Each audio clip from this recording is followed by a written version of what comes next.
panganay na pinakapanganay. Oh, dito. Welcome to Pinsal, Ilocos Sur, no? And dito tayo ngayon sa Pinsal, Ilocos Sur, no? Oh, yan, no? Oh. Kuya, Manong, ano bang claim to fame niyang ano, 'di ba? Diyan tumalon si FPJ? Oh, 'di ba?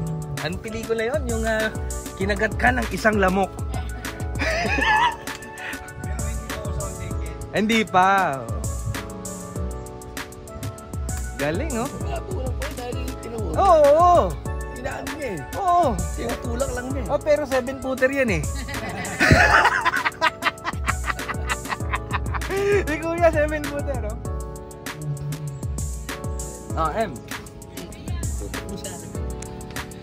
Alright, so again, magandang umaga nga pala sa inyo lahat. Again, this is your traveling attorney Arthur Asuncion, and would like to welcome each and every one of you to Pinsal Falls here at Santa Maria, Ilocos Sur.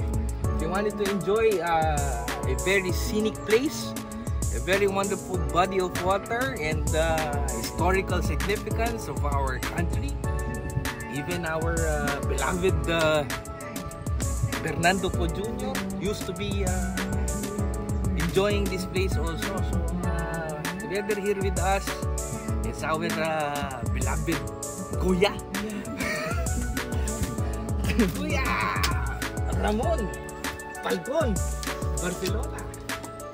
No? So, we're here at Santa Maria because we do have a hearing and a meeting at San Fernando La Union yesterday. So it's just gonna be a 1.5 hour drive. So we just passed by this place. We stayed at Uncle Janong's place, no? There at Save More, in front of Save More, the late beloved vice mayor of this town. And right now we're here. If you can actually see the falls right there, around 3 months ago, I think, approximately, there was an incident in that area wherein there's an allegedly sightings of New People's Army in that particular area. I don't know if it was true or not, but then again, there was an operation that transpired 2 or 3 months ago wherein there's a lot of airplanes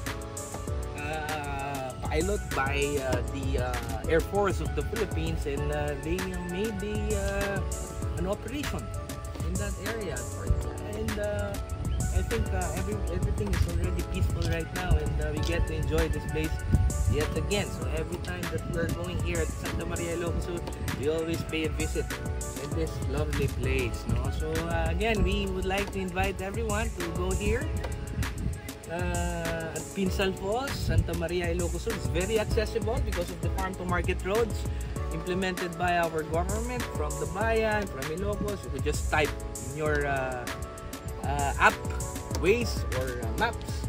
It will give you direction up until this particular place. So it's paved road, no? Wala nang bako-bako. It's paved, cemented, going here. All types of vehicles karating dito, kahit kalesa, no? So, yeah.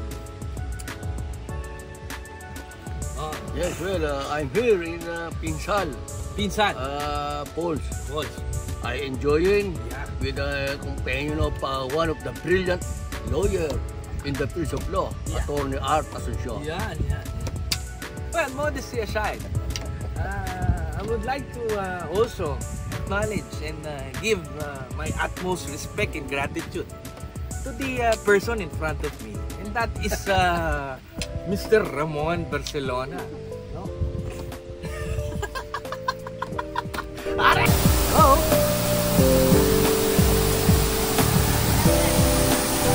Ayos! Alright, so nandito tayo ngayon sa harap ng Pinsal Falls. At makikita ninyo, medyo may tubig, no? May mga bumabang tubig.